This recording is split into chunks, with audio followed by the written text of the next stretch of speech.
This is Bet the Algo. Can't miss Mitch here, along with my man, Peter the Irish guy. Pete, we're finally together in studio, although weirdly, I already saw you today. You bought me a cheesesteak from arguably the greatest cheesesteak spot south of the Mason-Dixon. Yeah, unbelievable spot. Hoodies in Round Rock. Amazing. All because Dak Prescott did some questionable things late in the game. Well, really, that Cowboys-Eagles game was amazing. It's okay. I'm happy to pay you with a cheesesteak, but what about Week 10? Amazing Week 10, huh? Week 10, Week 9, Week 8, Yeah. Week 7. The Algo's absolutely on fire. We stink.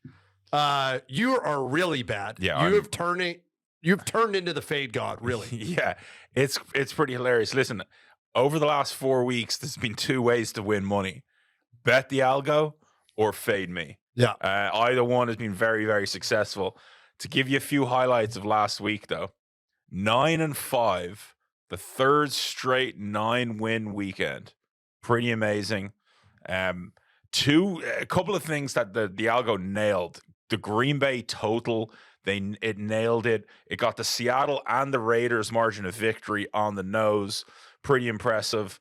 But listen, since back-to-back losing weeks, back in week 5 and 6, the algo is a staggering 34-20-3, Mitch. 63%. Incredibly impressive. That gets us to the year to 75-67-8. We're at that magical above the 52% number. We're at 53%. We're in the green for the year. So if you bet every single game to this point, you are up money on the algo. Pretty amazing considering where it came from. But we told you, stay the course, trust the data, and we'll get there. Myself, I'm 44%. We don't really need to talk about that. We're changing your Twitter handle to fade the Irish. Fade the Irish. I honestly think, like that. I think we should do fade the Irish. I'm happy to do that. That should be part of whoever has the worst record has to change their Twitter handle for the next season. Like our text thread. Yeah. We have a text thread. I love it. Where whoever baseball team wins the World Series, they get bragging rights for the entire year. So last year when the Astros won, it was Astros World Series champ. But since we had none of that amongst our group of friends, this year it was the worst team. And I've got the honor because the Red Sox were the worst team. So it's Red Sox stink with the record. So I have to look at that every time that I have to text. And they do stink. And I don't even care. That's why I ghost that thread. It's on mute. I never respond. I don't want to look at it. But all right, fade the Irish. I like that. By the way, a couple of things. Other than week 1, the Algos had 2 losing weeks throughout the season, and we had no data week 1. The Algo went 6-10 back then. If we excluded it from the overall record, which we're not, Pete just read it to you, the Algo's winning percentage is at 55%. So it's where we want it to be. We have a couple of packages that we've got over on Patreon. And by the way, even if you're a mooch, come on over to patreon.com/betthealgo. You can follow and be a fan of the page at no cost. We do post some free picks. We have a NBA model that's actually been doing quite well. So we'll post some free picks there. Last night we had the Atlanta Hawks we posted. That was a winner. And then for the premium and the primetime +5, we'll sometimes add a full slate there. But Pete, I was looking at the numbers that you updated. And the primetime games, so your Thursday night football, your Sunday night, your Monday night games, although we also 60%. 18, 12, and 3. So we added, I think we gave a free morning play on Sunday for the primetime guys with that Colts-Patriots game. So we added that. We gave a free one last week. It went 4-0, those primetime games. The primetime plus package is 58% on the year. It's really doing amazing. Well, the only thing that I love keeping a check on, and this is probably my favorite stat of the weird, quirky things. When the algo is on its own on an island Yeah. against us, it is 74%. That's crazy to me. For the year. It's 14-5-1. It's pretty amazing. So that's something always to keep an eye on. But should we get into week 11? Yes, let's get into week 11. I want another plug, though, for Blue Owl Brewery for Austin. Here, even if you're out of town, I think you can order their beer. I would. I was never a big sour beer guy, but I walk my dogs past this place every day, and it's been doing it for the last 7 years. I think finally I caught on 2 years ago, but they've got this beer called Cool in the Gang. It's got Earl Grey tea, which is why I'm all hopped up this 7:30 p.m. on a Wednesday night, a couple beers deep. But how refreshing is this? They're fantastic. I mean, these are, I think I'm going to crush all of them. Hopefully you do. All of them. Well, let's get into it. I'm actually very excited about this Thursday night game. This is the marquee matchup. Maybe Al Michaels finally wakes up on a Thursday night game. It feels like he's been asleep.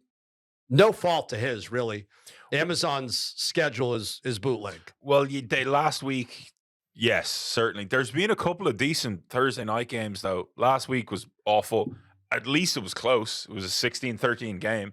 So at least it was a one-score game. It came down to the end. But yeah, let's get into Thursday night football. Cincinnati on the road at the Baltimore Ravens. The Ravens coming off a loss to the Cleveland Browns, which you had the Ravens in your survivor pool. When we talked last week, I said, I don't know. This is a divisional game. I thought it'd be close. I thought we would kind of middle because the algo had the Browns. You had Baltimore. This line opened at Baltimore laying 4. It's now 3.5. The total currently is 46. Baltimore 6-4 against the spread. The Bengals lose to the Texans. At home. I don't know where to go from here, Pete. I don't know. Well, the Ravens are officially dead to me. Well, they should be. It was so painful. 14 points ahead at home, 10 minutes to go. I asked the question, how many times have they lost 14 or more ahead with 10 minutes to go? I don't know. I haven't gotten a stat from anybody. I would say that could be the first time it's ever happened. I asked ChatGPT. He said, Pete stinks. Yeah. So listen, it's always the Browns that get me involved in these epic meltdowns in Survivor Pool. It's the longest I've ever gone. And now there's less than 100 people left in that 63K pot. But anyway, I think, yeah, it's questionable. The one stat I didn't like about the Ravens was they lead the league since 2022 in most games lost in the fourth quarter with a lead. They have 7, which is at least 2 more than the next closest team. That's not a good sign. So they're losing late leads. Lamar Jackson threw a horrendous pick with 4 minutes to go in their own half with the ball. So some questionable decisions. Cincinnati, I don't know what to think about that loss. I think Houston will play a lot into it. Houston are really good, and their quarterback is playing out of his mind at the moment. It was always going to be a close game. Cincinnati are missing some key pieces. That's the scary part. T. Higgins is a big piece. Jamar Chase isn't healthy, but played. Sam Hubbard off the end is a massive piece they're missing. They're also missing 2 second and third string wide receivers. So their wide receiver depth is getting tested. I don't know how healthy the quarterback is. The D-end, their top D-end is unhealthy. So I'm a little concerned with Cincinnati right now. However, 4 points in a divisional game is a lot. This game, like the Texans game, I think last week, like the Cleveland game with the Ravens, will come down to the end. 4 points is way too many. Give me Cincinnati. Yeah, I don't disagree with you at all here. I think it's too many points. You look at Baltimore's defense, who's strong against the pass, first in opponent yards per pass and 4th in opponent pass yards per game. But the sheer volume of pass yards by the Bengals, Pete, I honestly think that they're going to give Baltimore some problems. We're at least going to be able to keep up with them. Joe Burrow is still the real deal. Cincinnati excels in managing turnovers. They boast the best turnover margin per game, plus 1.1, ranking them first in takeaways. They've got 2 takeaways per game, and they're second best in giveaways per game. So I think we could see some turnovers from Baltimore. This will be a close game. I wouldn't be surprised to see this number settling at 3. If I can go right now and go get this 3.5, or I would go get it. I think as long as it's 3 or above, you take Cincinnati. Obviously. Yeah, if it drops to 2.5, I might consider taking Baltimore at home. Right. I might, but that 3.5 button. The other thing I wanted to say, Cincinnati's offense, and this is big into the algo, they rank 10th in red zone scoring percentage. Baltimore's defense, yes, strong, but less dominant in the red zone. So we'll see what happens, but I like Cincinnati with the points here. Most importantly, what is the machine like? Very, very close game here. No surprise. 26.77 to 23.93. Effectively, it's calling it a 3-point game. With the 3.5-point spread, you're getting just over a half a point of value, I guess 0.75 on the value index. So what we're going to do this week, we're going to give out this Thursday night play for the primetime for all of the folks. We're going to give out an extra free game. We're going to give the primetime folks an extra game as well. But we want to give the fam an extra free game here. We appreciate all the listeners. And by the way, come on over to patreon.com/betthealgo. You can join for free. We're posting free stuff there. And obviously, if you guys want to subscribe to more of the data, you've got the option to do it. The numbers speak for themselves, right? Yeah, absolutely. I agree. We're as transparent as we can be. We're not hiding anything. Not hiding. We're not Vegas Dave, who, I think he's 4,000-0 at this point. So remember, guys, we're here just talking about data. Pete and I don't know what the fuck we're talking about. I clearly, by my record, have no idea. No idea. But we should change your Twitter handle to fade the Irish. I like that. I'm going to get into the free games. Vegas at Miami. Raiders coming off, smoking stoves in the locker room. We have a friend of the show who has a friend on the Raiders coaching staff, an ex-New England Patriot who's a very handsome guy. And he told us that the Raiders would beat both New York teams. We put him in the Circa picks. By the way, we haven't talked about the Circa. We are over 51%. Out of all the packages, my Circa pick abilities has been dismal. Yeah. It's been really bad. It's been poor. It hasn't been indicative. It's been the worst indication of or representation of the overall algo. It hasn't been good. Although we went 3-2 last week, and we'll still see what happens. But Pete, this line opened. This is a big number. This line opened up at Miami laying 13. It's now 12.5. The total's 46.5. Miami, listen to this stat: 4-0 against the spread at home. Do you think Miami blows the doors off of a rookie quarterback and Aiden O'Connell? Are they going to be able to keep up?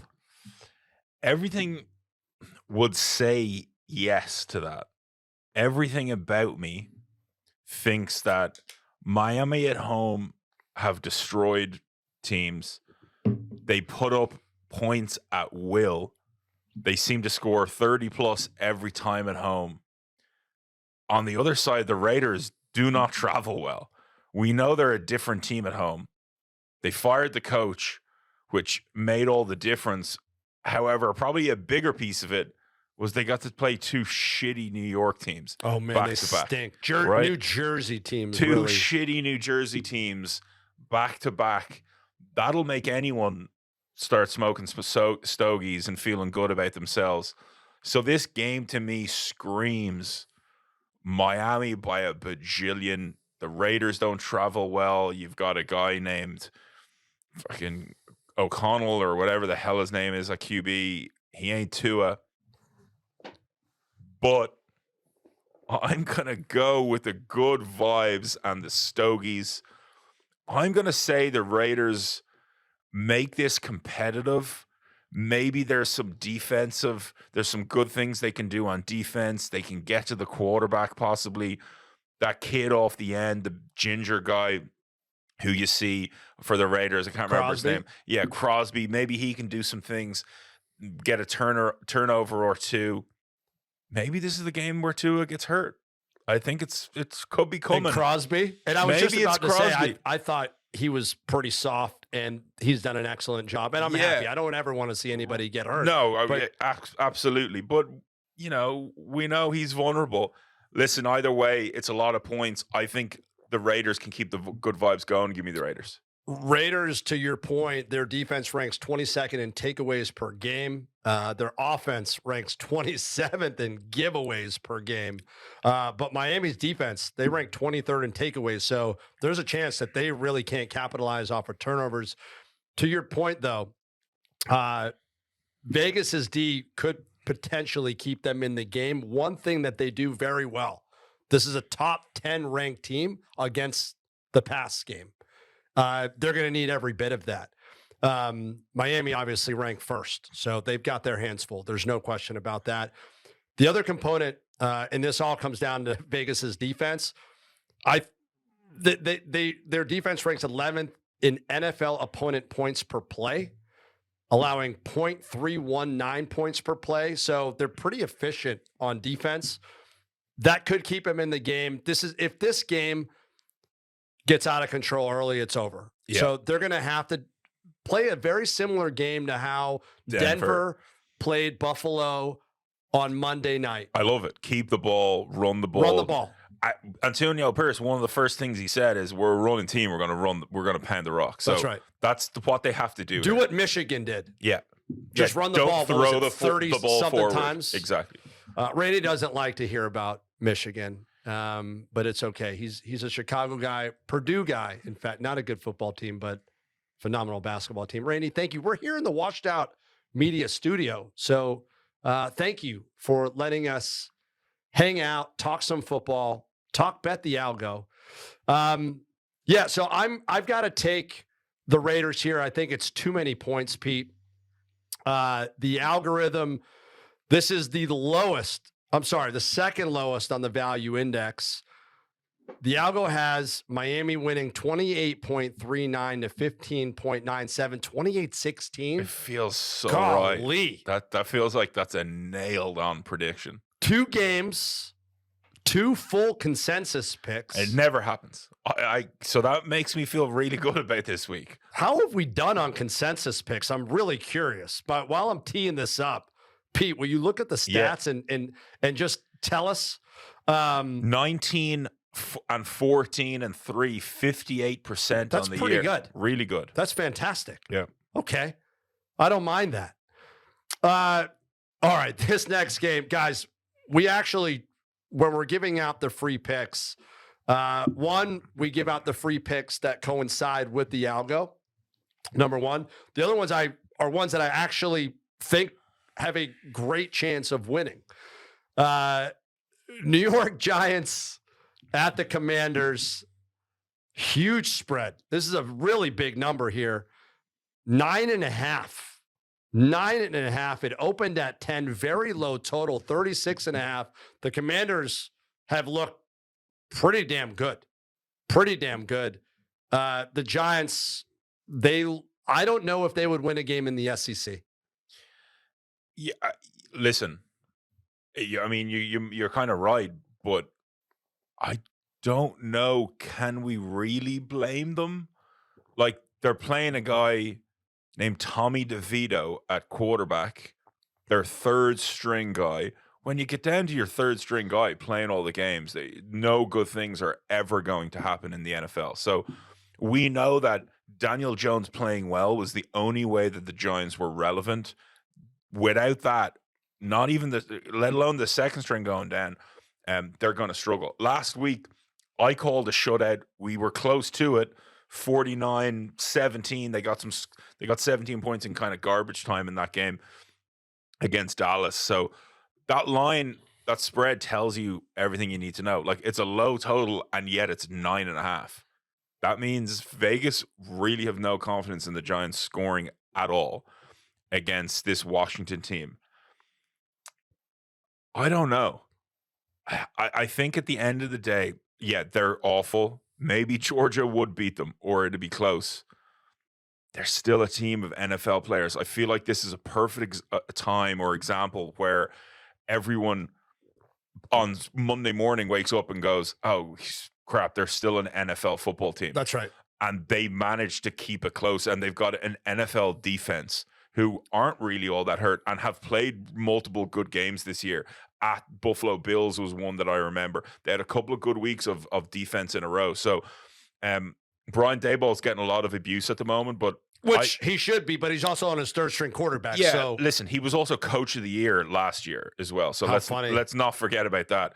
I think the Giants can hang in a divisional game against Washington. Washington aren't the Dallas Cowboys. That's what it comes down to. That's a fact.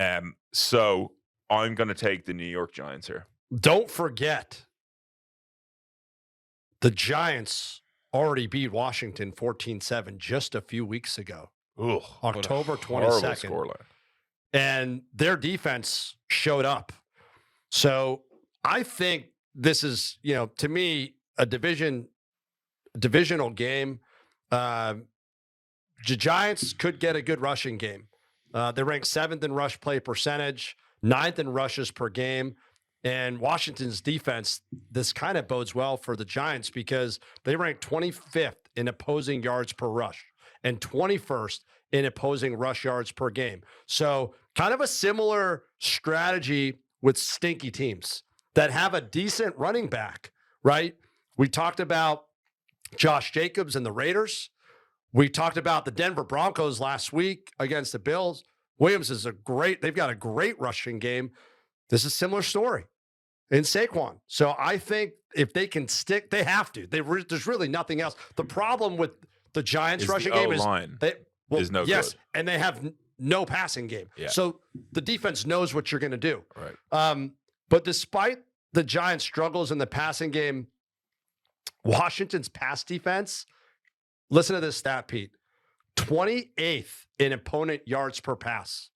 So they stink. Maybe Danny DeVito's long lost son from another, I don't know, from Taxi, maybe twins from some too. Taxi broad. Yeah, twins too. She was actually his girl in Twins. She was actually kind of feisty and kind of cute. Yeah, she kind of had like a New York ratty accent, but she was cute. Maybe it is ratty accent. It's kind of true. Yeah. It's probably going to come down to turnovers, but this is a 7-point game. Give me the dog here. I'm going to take the Giants. No surprise, the algo. What do we care about? We care about the machine because it's less thinking, more winning.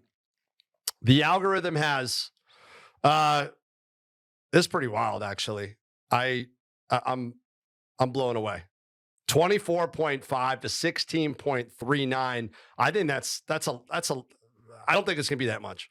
1.3 points of value on the Giants.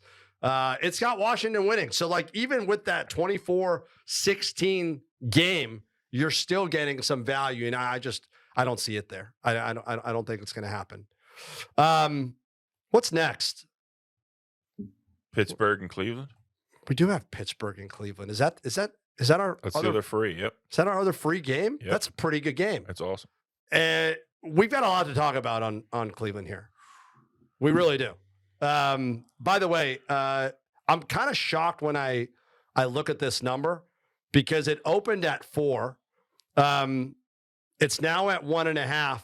What the market's telling me, I guess Watson was never going to play to begin with. It was Walker. But if this line opens, and maybe the market didn't understand the severity of Deshaun Watson's injury, because he finished the game. Yeah. Right. He finished the game. So it was a really tough one. So, but what we're saying is Deshaun Watson wasn't worth much because this line went from 4 to 1.5. it definitely, that blows my mind. And by the way, this line, I have not seen an NFL line this low. It's at 32.5. Wow. I don't know what the weather looks like, but it's got to be a blizzard. Well, listen, it tells you that Vegas isn't confident in either team's offense, especially now that Cleveland have announced they're going to DTR, the rookie at QB. I love this kid. Yeah, I love him too. We were both fans of him in the draft. We wanted New England to draft him. Yeah. He's quick. He's accurate. He can throw the ball. He's got a great arm. Great preseason too. I think this kid looks really good. Here's what them announcing. Here's my opinion on this is not going with PJ Walker. It tells you that they're pretty confident in what happens if PJ Walker plays the rest of the way. They're pretty sure they lose most of the games. He throws less than 50% completion. He throws more interceptions than touchdowns. They're pretty confident that's going to happen. Now, maybe the same thing happens with DTR, and it probably does. However, there's a chance it doesn't. There's a chance this kid is a stud. We know that PJ Walker is not a stud. We don't know that DTR isn't a stud. So I think the upside with him is far greater. There's been plenty of, instances of rookie QBs taking teams to the postseason. Mac Jones as a rookie took a poor New England team to the postseason. Ben Roethlisberger as a rookie took a team deep in the postseason. Like, it's been done before. PJ Walker ain't it. He's just too small. Yeah. He's 5'11". Well, DTR could be it. That's what I'm saying. Either way, Pittsburgh is the Steelers right now is kind of like riding your cousin. Like, their record at 6-3. I don't get it. You're up there, but you know you shouldn't be. Like, I love that 6-3. It's just there's no way this team should be up there at 6-3. They can't do much well on offense. They look really poor. Pickett somehow is kind of managing to keep them together. Their defense is playing really, really well. TJ Watt's playing well off the edge, but this game is going to be a typical AFC North bruiser. Defenses are going to decide it. It's whoever can get turnovers, whatever DN can get to the quarterback more, cause that sack fumble. I got to go with Cleveland at home here. At home, they're 6-3. I think they still have a chance with DTR QB. They only need to probably win 4 of their last 8. If they got to 10 wins, they're going to get in. That's how many people, that's how much parity there is in the AFC. Everyone's beating everybody. Give me the Cleveland Browns here. Sometimes I don't know what's happening in the NFL. You think you have a clear picture. I'd never know what's happening. Well, clearly. We know that. Fade the Irish. Yeah. Give that guy a follow on Twitter. Twitter X. A couple of things, by the way. The Browns 4-1 against the spread at home. That's a big number. Yep. This is a defensive game. And when I look at the matchup, Kenny Pickett ain't it. The balls I see him throw, he is so fortunate that he doesn't have more interceptions. He wears gloves because he has little midget hands. Well, tiny little hands. This defense is going to give him problems. He's got I think for the regular season, his rating isn't terrible, 81.1. PJ Walker, his rating is a 49.8. Yeah, if you look at the stats from his starts, it's bad. He was poor. It's bad. It didn't feel that bad because he got a win in one of the games. You're right. But he didn't really do anything. It was a home game where the defense played great. Yeah. So, all right. These guys being at home, Cleveland's offense, we know how great they are in the rushing department. They're ranked 2nd in rush yards per game, 1st in rushes per game. So very heavy dose on the ground, which, again, you look at teams, there's just been a lot of backup quarterbacks starting in the NFL right now. This is a weird season. I don't remember a season like this.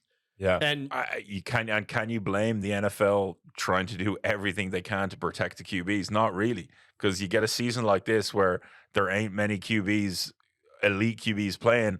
Football, the standard drops significantly. It's maybe one of the best takes I've ever heard in all of sports radio podcast. I'll be honest, you bring up a great point, but I can't remember a time where quarterback play is so diluted and watered down. It's Yeah, poor. you might as well put the yellow mesh jersey at practice where you can't even touch the quarterback. I mean, it'd be better off if they did. If everyone would still watch, it'd still be great. We want to see. I want to see completed elite passes. quarterback play. Right, exactly. Yeah, there's nobody. I mean, name the elite right now. It's there's Lamar Hurts, Jackson, Mahomes, Lamar, Hurts, and Tua at this point. Yeah, that's Tua's about it. a hit away CJ from Stroud, that's it. Having CTE. Yeah. CJ Stroud's exciting. Here's the other thing I wanted to mention though. Cleveland's offense, they're quite efficient in the red zone. They're ranked 8th in red zone scoring percentage. Pittsburgh defense though, this is tough. They're actually pretty good in the red zone. They're only allowing touchdowns 40% of the time. So that's going to be interesting. Probably a slugfest, a lot of field goals in this game. I do think Cleveland's defense is going to force some turnovers, which they are good at. They're ranked 8th in takeaways per game. So yeah, I think they've got a pretty good aggressive defense. They're at home against the spread at home. Give me the Browns with DTR. I really love the Browns here. I don't know how Pittsburgh is really 6-3. It just doesn't make sense to me. The algorithm has Cleveland winning 21.32 to 16.82. I love how we get like 2 decimals over. You're getting 3.5 points on Cleveland. By the way, folks, 4 games. It's never happened before. Where we open with 4 consensus. 4 consensus plays. Has not happened in 11 weeks. It hasn't. We gave the boy, it's not even the free 3. It's the free 3, and we gave you an extra one. We thank you so much for listening, guys. If you want more access to the data, patreon.com/betthealgo. By the way, I've hijacked the backdoor cover Twitter feed because it's been dead because the former owners have kids. You have kids, but you really don't take care of them. Football is more important to you. So yeah, we're going to give us a follow on the backdoor cover on the Twitter X. Follow Fade the Irish. No, what is it really? It's Peter Can we the change Irish. it? Yeah, we can. Absolutely. Fade the Irish is great. Oh, this will be so fun. I can't wait. We're going to post all your plays, but I'm going to carry. You're on the backs of me and the algo. That's fine. That'll do it, guys. Thank you so much. We'll see you next time.